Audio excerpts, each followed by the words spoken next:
Hi, everybody. Welcome. We're going to go ahead and get started now. I can see that there's still some people jumping in. So welcome everybody. Glad to be here today. This is a collaborative webinar that we're doing today with myself, Bonnie Bonadeo, and April McDaniel. You'll hear a little bit more about us as we kind of progress through our webinar today, but our title is Taking Control of Your Number One Business Expense, the biggest thing holding you back from profits. And I'm going to assume that all of you sophisticated people that have joined us here today know what your number one business expense is. But if you don't, it's okay. We're going to share that with you. April's going to provide you some benchmarking data today. I'm going to provide you some resources and opportunities to be able to see, okay, so how do we control that number? What do we need to do to continue to grow our business from there? So let's go ahead and get started because, yep, I see that people are still joining us here. So one of the biggest things that are holding us back from profit when we say your number one business expense is, hi, Andrew, welcome. Yeah. Oh, yeah, you know what? I was wondering, can you guys see the chat? Go ahead, if the chat is not where you can access, go ahead into the question and answer part of this program here. And if you have any questions throughout the program, you can always add it into the question and answer, because it looks like, yeah, it looks like you guys are not in the chat is disabled. Well, thank you so much for letting us know. Perfect. Q&A is where we're making it happen then. Q&A is where we're making it happen. The question we did ask on the chat that you guys might have not seen was, tell us where you're from. So I'm from Atlanta, Georgia. I know April is from York, Nebraska, but let us know where you're from. Perfect. All right, guys, so I introduced myself, Bonnie Bonadeo. I have a coaching and training company. I've been in the industry for 40 plus years. I have been, I've taken on a lot of roles in this industry. And I think the one thing I'm most proud of is probably being a licensed cosmetologist and being able to support this industry in all of the different roles that I have been able to be in over the years. I'm a director of Intrigue Salon. So that is my fiance's salon here in Atlanta, Georgia. And I came in 2020, and it was a fabulous time to be able to come into the salon because it was the time where we needed to rebuild. It was the time that we needed to figure out what the heck we're doing after the shutdown during the pandemic. You guys are all aware of this. You know what I'm talking about here.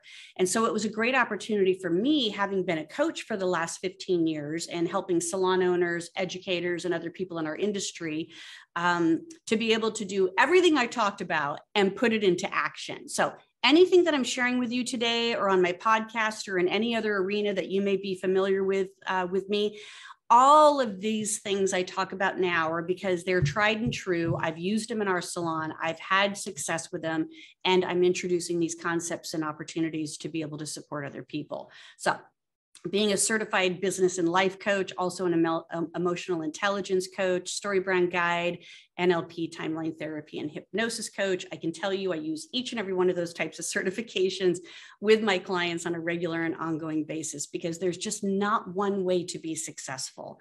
And what we know to be true too is that your business needs you to grow first. Your business just doesn't magically grow by itself. It needs you to grow first. So I want to congratulate all of you guys for showing up today because that means you're all looking for opportunities to be able to grow.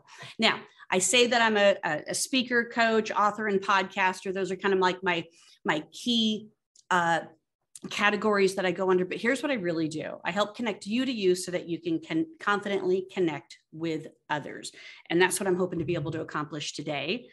So I'm going to pass it over to April here, and she's going to tell you a little bit about herself. And then she's going to go into the first part of this presentation. And then I'm going to come back and take on the back part of the presentation after you've heard the benchmark numbers. And I'm going to share with you some marketing strategies and concepts of now, what can you do to be able to get to that next level? All right, I'm sending it over to you, April. Well, thanks, Bonnie. And so excited to be here today. I'm looking at our list of where people are from, and I see New Jersey, and I see Florida and Minnesota, Missouri, Iowa. Iowa's my old stomping grounds. Actually, I grew up there, so that's exciting for me. Hi, Angela. Welcome to the webinar today.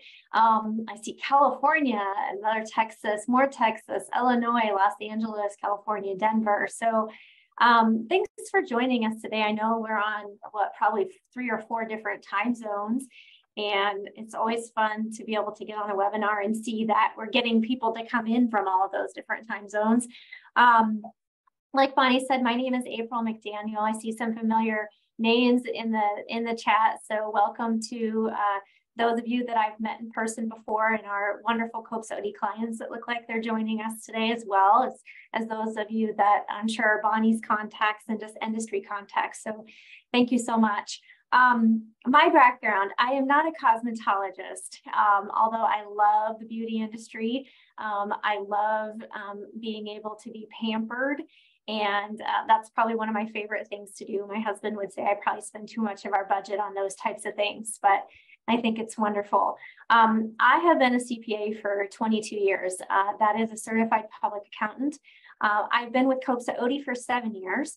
And I absolutely love my job here at COPSOD. But you know what? I know that you guys, you've been doing what you've been doing for a long time too, but that's not your why, right? The reason why you do what you do is not necessarily because you just live and breathe to be a cosmetologist.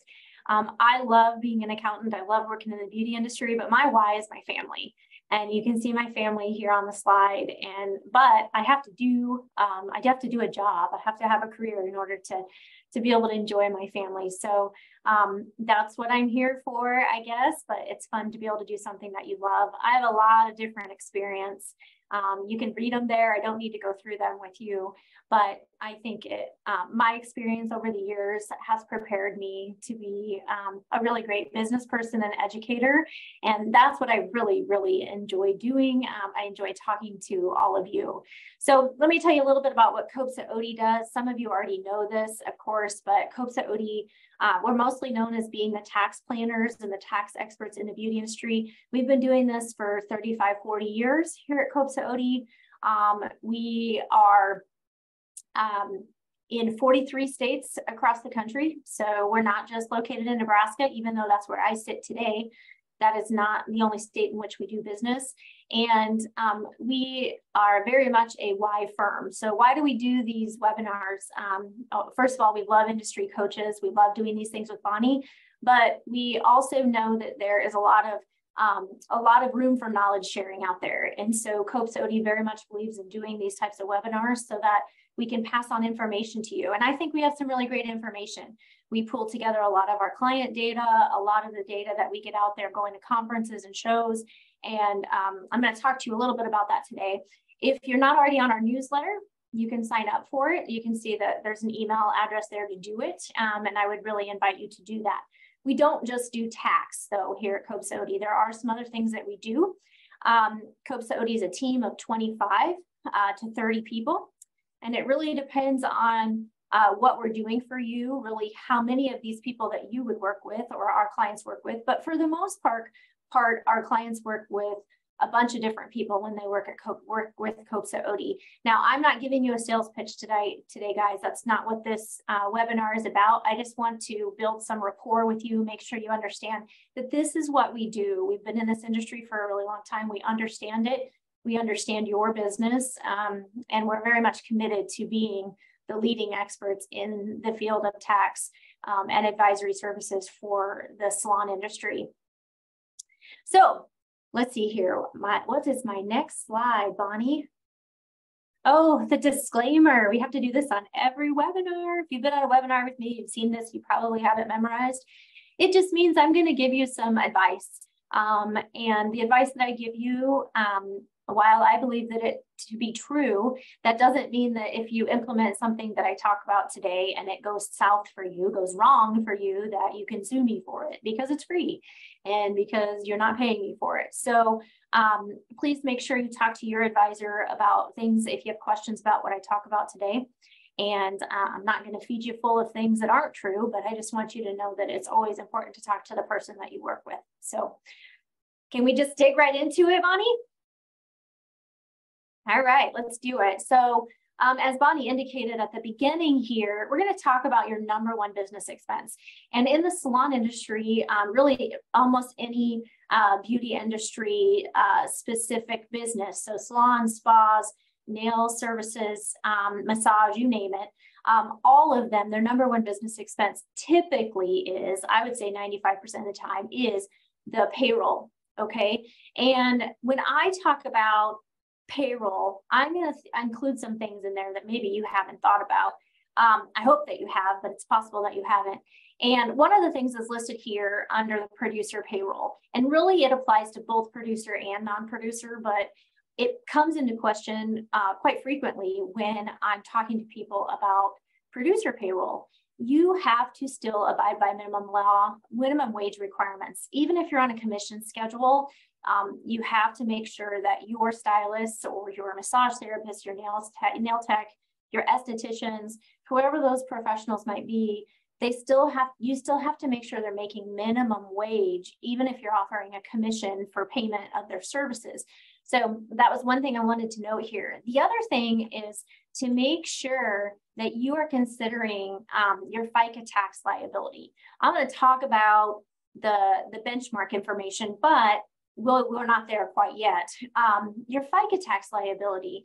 Your FICA tax liability is going to be higher for your producers, not only because those producers typically make more wage than your non-producers, so your front desk, for example, but also because you have to calculate and pay FICA tax on tips.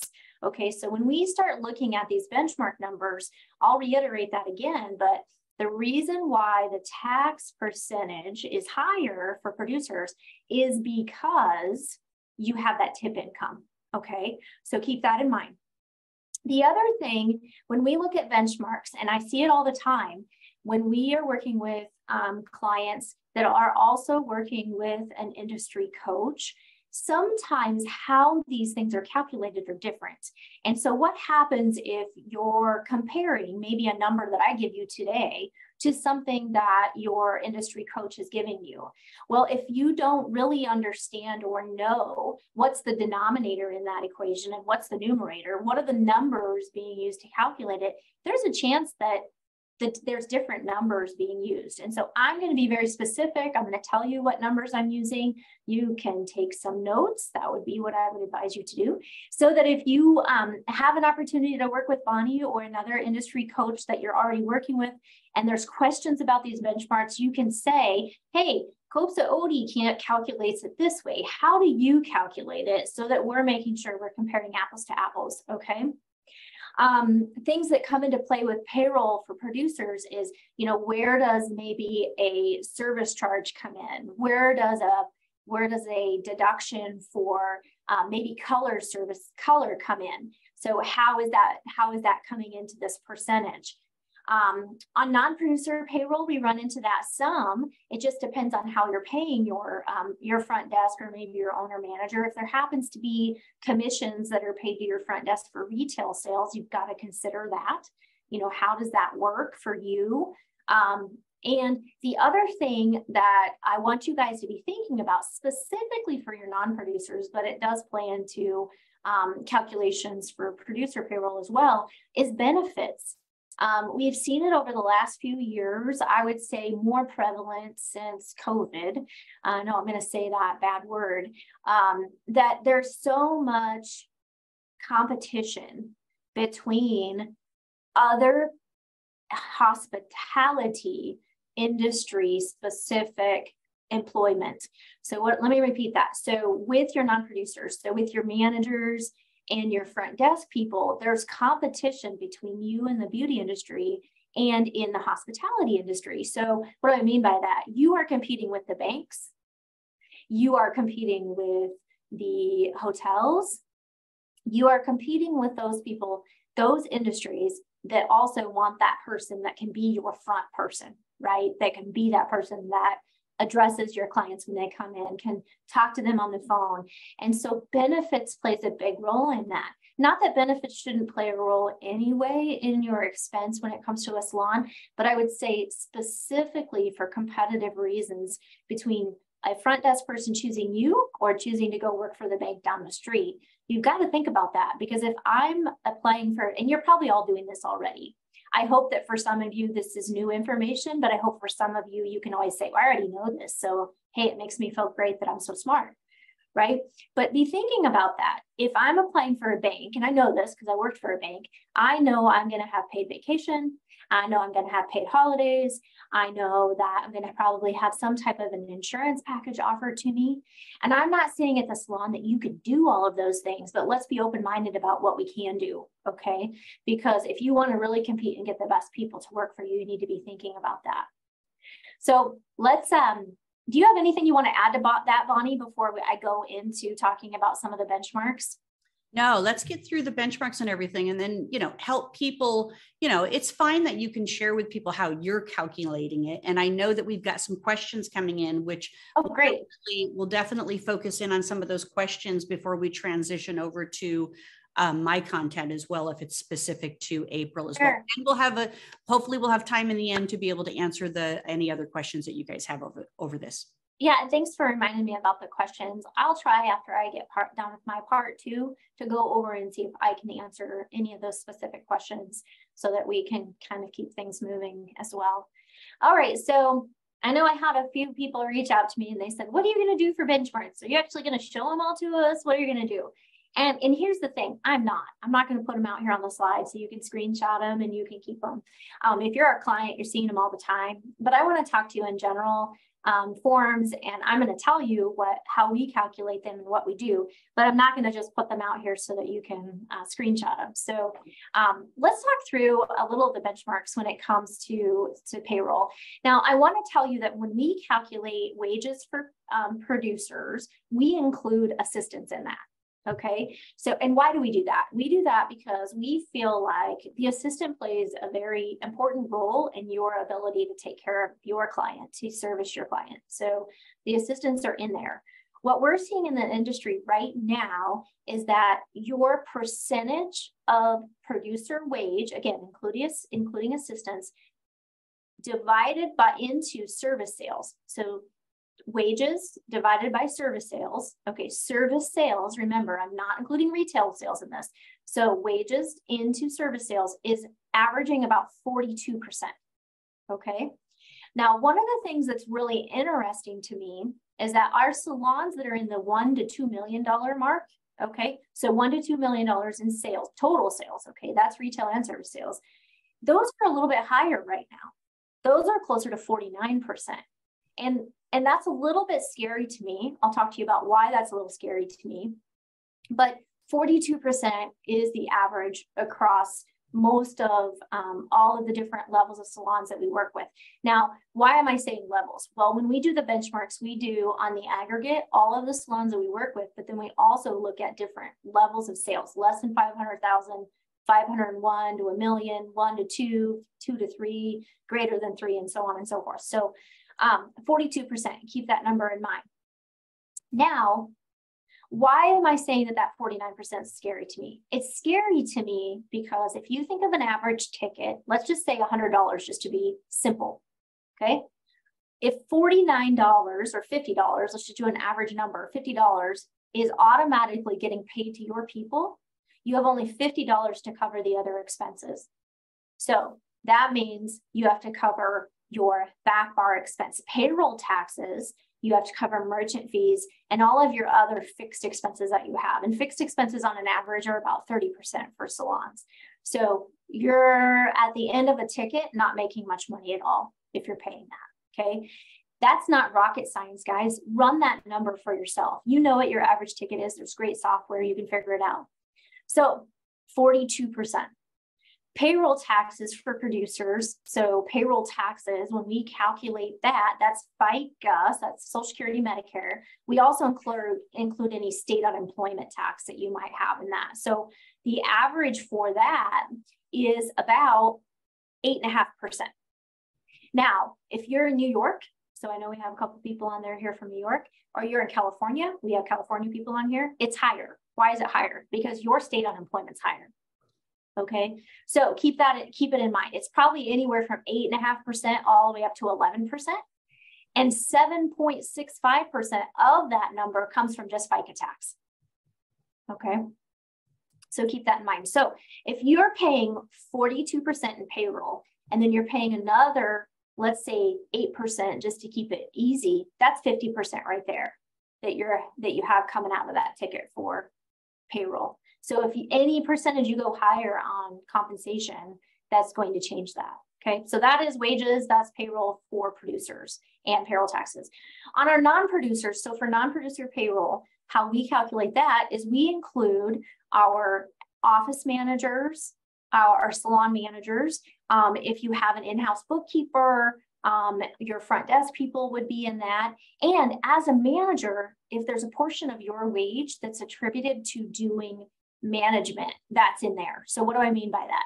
If you're behind the chair 2 days, that's going to go in that producer calculation. If the other 2 to 3 days you're working on the business, that's in this non-producer compensation benchmark. Okay.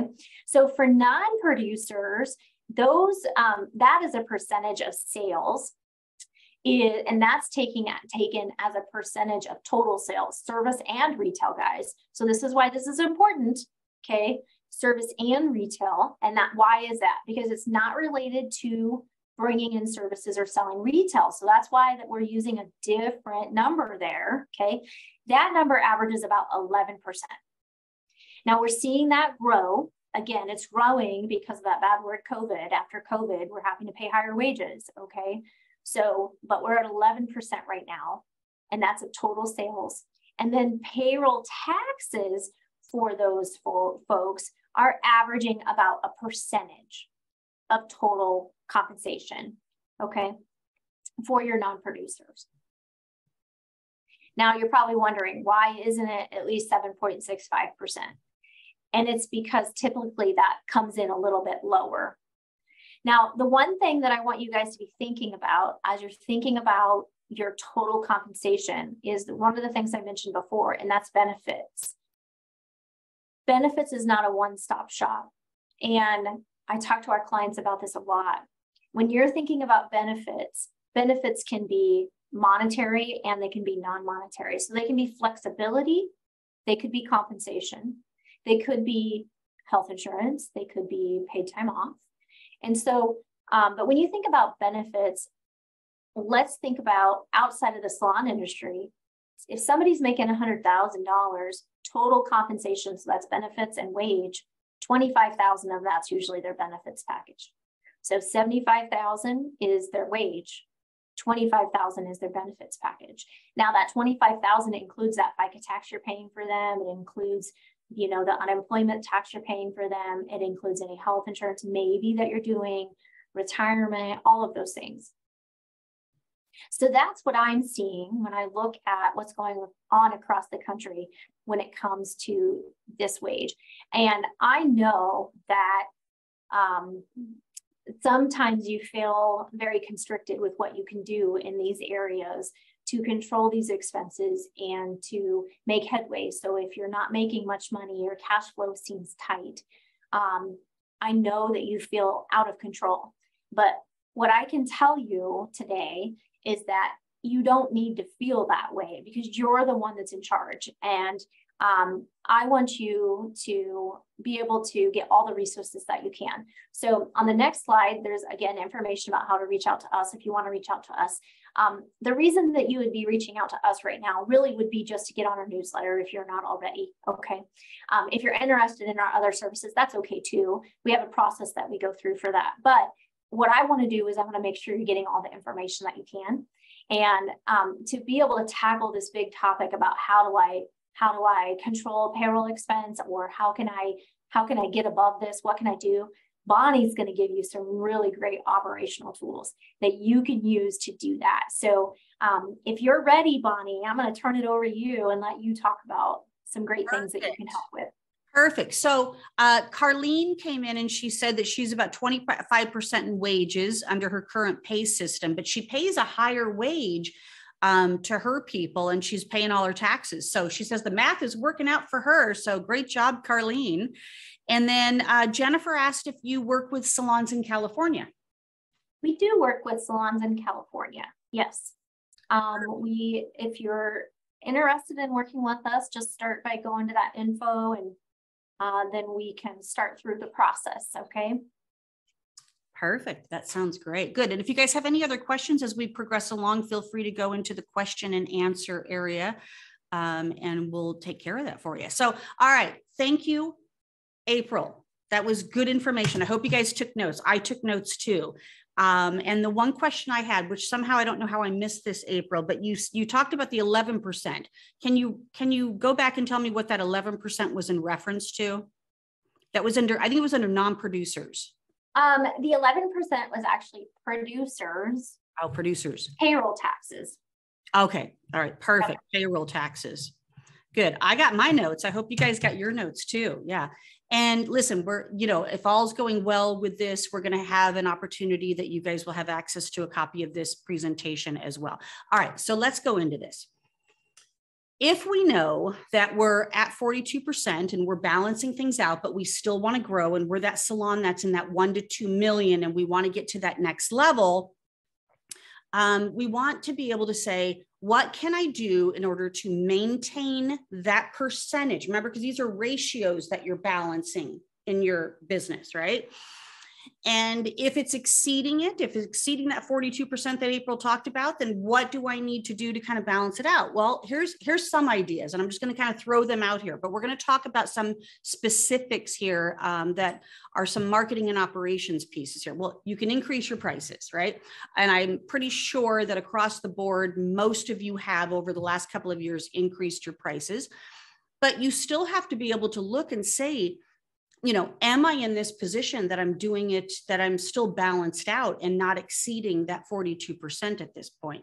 The second thing you could do is you could cut costs. And once a year, Jeff, he goes in, looks at his expenses, and then he does a dial for dollars week, he calls it. And he actually calls up companies that are charging him too much and tries to negotiate a new deal or a new price. And you'd be surprised, hundreds of dollars kind of like start filtering through that he's saving, because sometimes we're not paying attention to what we're paying. Those automatic things that we have set up on our credit cards, that are they effective? Are they not effective? You have to evaluate all of that. So cutting costs would be another one, and that's a whole nother webinar. Compensation, we're not going to go there today, but certainly that's something that you might need to look at. And I'm going to say that that is a very individual call and a very personal call at this point. So if compensation is where you want to have a conversation, I'm going to give you an opportunity in the end to set up a one-on-one call with me, and we can talk about that, because that would be personal. But we're going to talk about new clients. You need more, and you need new, and you might need more providers or new providers. Okay. You might have somebody going out on maternity leave. We've got 2 people going out on maternity leave this fall, right before the busiest time in our season. So, we're definitely looking for new providers, because our current providers cannot take on 2 other people's clients during this time. So it's kind of, we're at a critical space right now.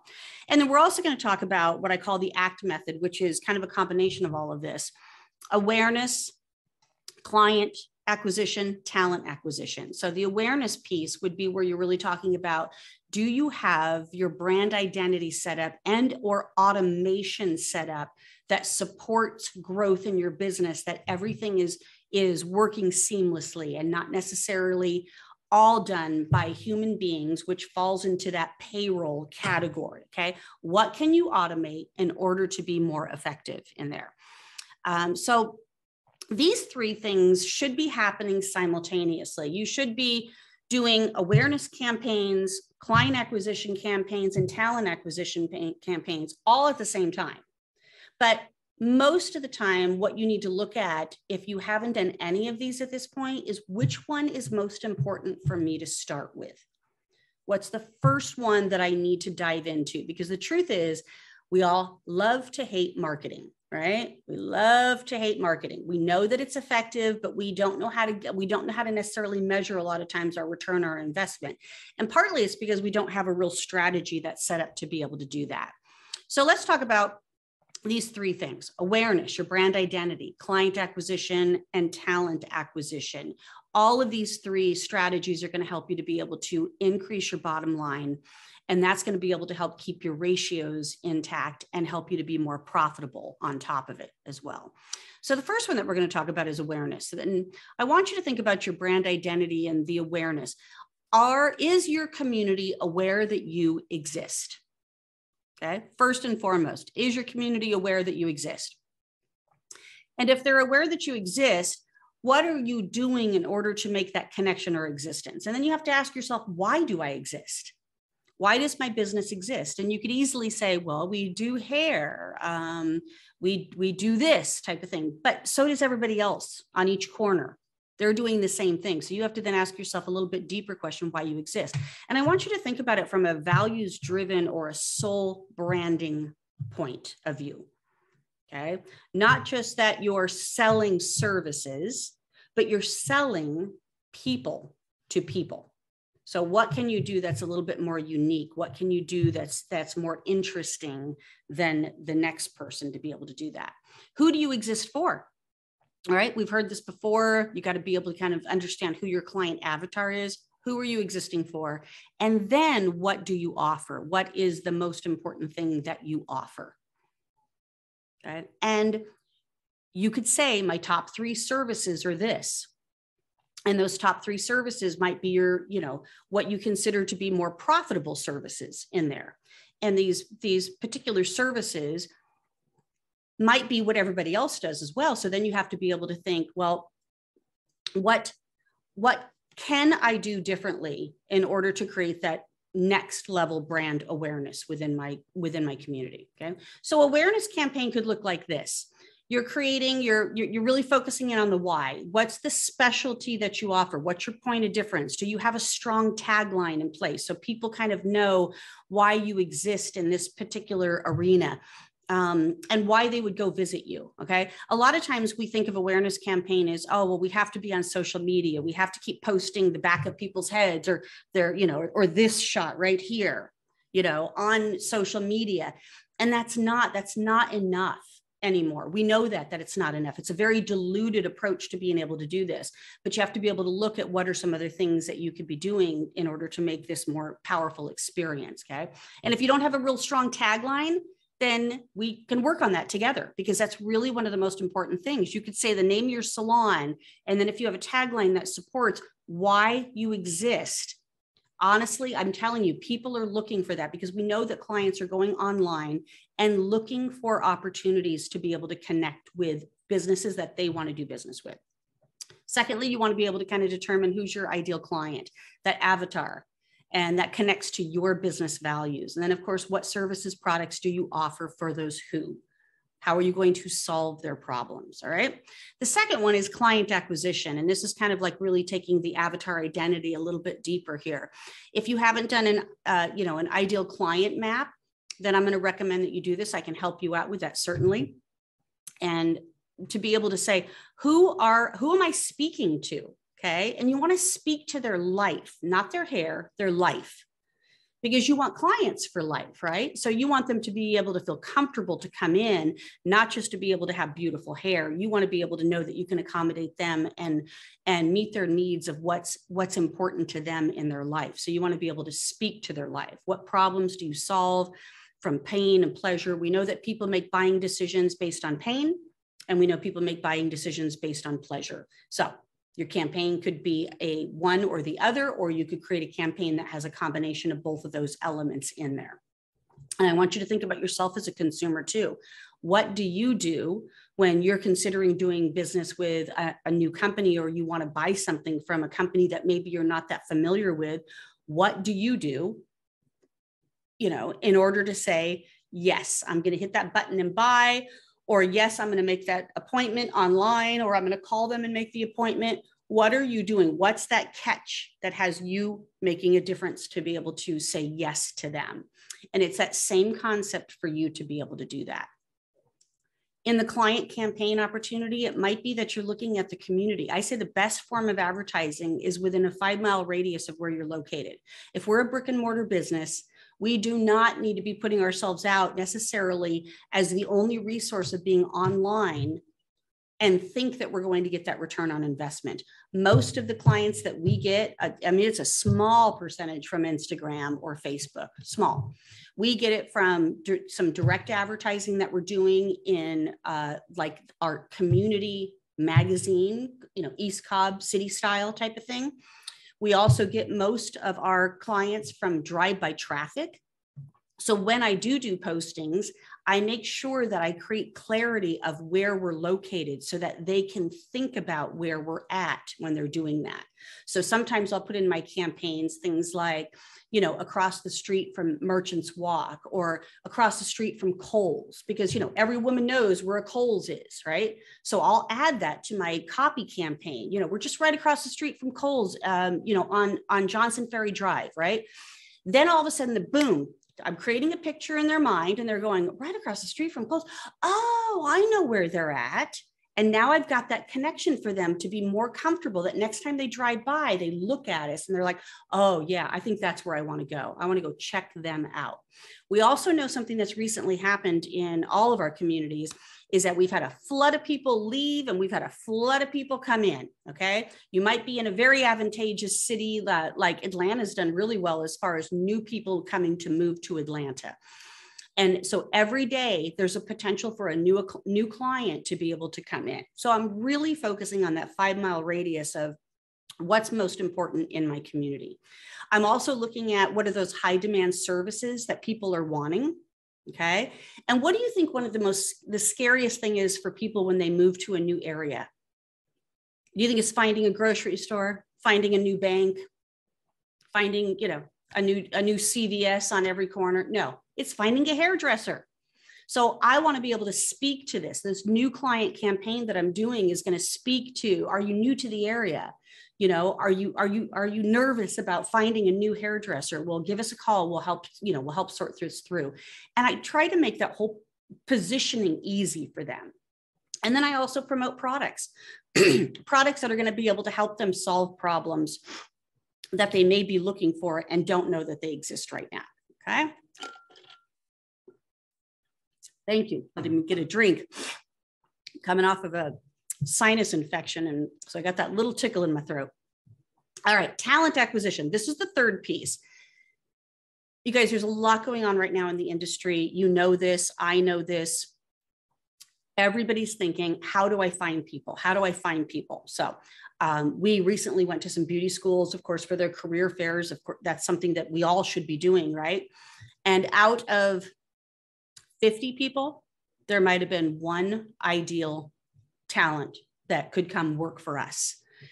And there were 10 other salons in that space as well. So they're in control. They've got more choices than we have at this point in time. We also have 2 people that are in an apprentice program with us because we've kind of nurtured some people that came to work for us at our front desk and decided they wanted to be hairdressers. So we're putting them through an apprentice program. So we're looking for assistants, we're looking for apprentice, but we're also kind of focusing in on people are not wanting to maybe be owners. People are not wanting maybe to be in that individual suite environment. People are looking to have less stress in their lives. And working for a salon, an employee-based salon, could also have the opportunity to be able to give them that freedom that they're looking for. Freedom and flexibility. Freedom and flexibility. Those are the 2 big keywords that everybody's saying in our industry if you're looking for talent acquisition at this point. But just like you want to be able to kind of determine who your ideal client is, you want to be able to determine who is your ideal person that you want to hire. Okay. You know, what is the ideal person? Is it somebody that's coming out of beauty school that you have the opportunity to nurture through a process and help them to build and grow? Again, you want to speak to their life. All right. And then what concerns can you help them with to be able to overcome? You know, right now, some of these kids coming out of beauty school, and I say kids, but they still are young. They're nervous about being in big environments because they have not been socially connected to the outside world for the last 3 or 4 years.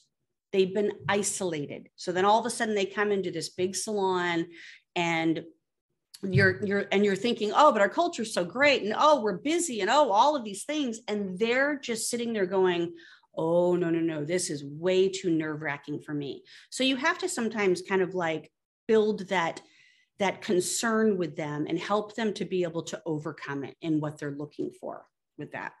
And that can be challenging at times, but let's look at what a talent campaign can look like. Okay. So I'm connecting people with their culture, right? I'm connecting people with what's most important for them. Okay. They need to learn. We have a great learning environment for them, if that's what they say. Well, I just feel like, I definitely can't, just jump right into being behind the chair. I feel like I need to go through an assistant program. Great. So you want to learn. I avoid using the word, oh, we do a lot of education, because just as soon as you say that, they're like, oh, that's great, but nobody wants education, right? So I take them through what I call a journey, and I'm going to help you journey your path to success here. And it's going to be very individualized for you, so that you get what you want out of being a confident stylist and to be able to get behind the chair as soon as you possibly can. Of course, I'm going to make sure that I'm connecting on the web, social media, and I'm gearing things towards immediate action. Okay. I am not complicating this process, right? Just like if a client went online and thought, oh, I like this salon. Oh, their prices are good. Oh, it looks like they do a lot of work here. And then they hit that book online button. Okay. It's the same thing that I do with talent acquisition. You guys, it's the same process in finding people, whether it's finding talent or finding clients. The minute that they fill out, it's a 5-question application on our website. The minute they do that, it auto responses for them to be able to say, hey, I'll be in touch with you and we'd love to do a meet and greet. I don't even call it an interview, because I don't want to scare them away. I just want them to come in. The most important thing I need from a talent is to come into the salon, get a feel for it, let us get a feel for them, and determine whether we're a good match for each other. And we're willing to make the investment in them. And they're willing to make the investment back in us. And of course, your goal is to be able to have them come in as quickly yet casually as possible. So don't overcomplicate the interviewing process in the beginning. Okay. Then we have, if it's an existing stylist that has worked behind a chair, we still do, hey, come on in with a model and let's just see where you're at, because we're a level-based system salon, and that will help us to evaluate what level they should be starting at. If it's somebody coming right out of school, we have them come in and just shadow one of our stylists to be able to just kind of get a feel of what our environment is like, and meet more of our team at that point. But none of this is like a formal interview in there. So I hope that that's just some ideas to be able to help you guys. These are ways that we have to start being more active on a regular and ongoing basis. Because what we know to be true is that marketing is only good if you're consistently doing it and that you're strategically doing it in there. So it can make a difference. So then I'm going to ask you guys, how can I help? How can we help? So, April answered some questions for you guys. Certainly, if you want to be a client of COPSA, that, you can go to the info at copsaod.com and that will start the process for you to be able to be a client with them, but sign up for their newsletter because that's available to everybody. But how can I help? Because here's what I see happen a lot of times with our salons out there. They learn something and they put it into a DIY approach, which great. If you have the resources, you have the time, you have the energy, and you have the money to be able to DIY some of these things, then you should be able to do that. You learned something, now you want to implement it. That's great. But a lot of times what happens is that people need someone to do it with them. Okay. So this is where I do it with you. So if you're not sure how to be able to kind of like start an awareness campaign or start a client campaign or start a talent acquisition campaign, or maybe you're looking to be able to say, help me out, Bonnie, with my benchmarks here, and then, guide me on where you think I should be putting my time and money. I call this the timer method: time, money, energy, resources. Where should I be putting that? Because you can't put it in all the places all the time. And then of course I have clients that say, please, Bonnie, just do it for me. And me and my team, We get the information we need from you, and then we kind of help create the campaigns. We post the campaigns, we monitor the campaigns. If something's doing well, we ask you if you want to convert that campaign into an ad buy to be able to up the game here a little bit with that. So marketing can be overwhelming, it can be complicated, but it can also be fun, especially when you start to see the results and the awareness that you're creating for your community in building your business and getting new business coming in there. So here's one of the things that I want to be able to offer you guys, because I know if you had questions about your benchmarks, or you had questions about, you know, which part of the act I should be taking on, I want you to set up a free session with me, and I want you to bring one big problem to the call, or one area of opportunity to the call, and we'll plan out a strategy with you to be able to see how we can improve that opportunity for you and get you on, you know, get you to a place where you're not sweating, you know, where you're at this point in time. Feel free to click that QR code and it'll take you right to my calendar, and you can set up a meeting. Of course, the coaching that I do, I know that April says, I'm not going to sell you on anything. Well, here, full transparency, I am going to sell you guys on stuff, because my commitment is to be able to help you to be more successful at it. Because you might be a smaller account right now, but eventually you're going to want to work with Copsa Odi in the future when you're a big account, because they're going to make sure that you are profitable. They're going to make sure that all of that accounting piece and tax piece is getting taken care of, and getting taken care of right, because they're the pros in the beauty industry to be able to help you do that. So I work with clients on a monthly basis, 2 calls a month, $400. And of course, you can do a 3-month trial with me to be able to just kind of see, you know, how does this work? Is this what I need? Are you the right coach, or do I need another coach type of thing?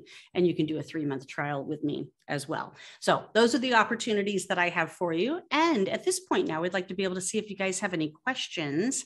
I see that there's some questions back here. April, it looks like this question's for you. Can you see it? We can see it. Okay, perfect. Let's get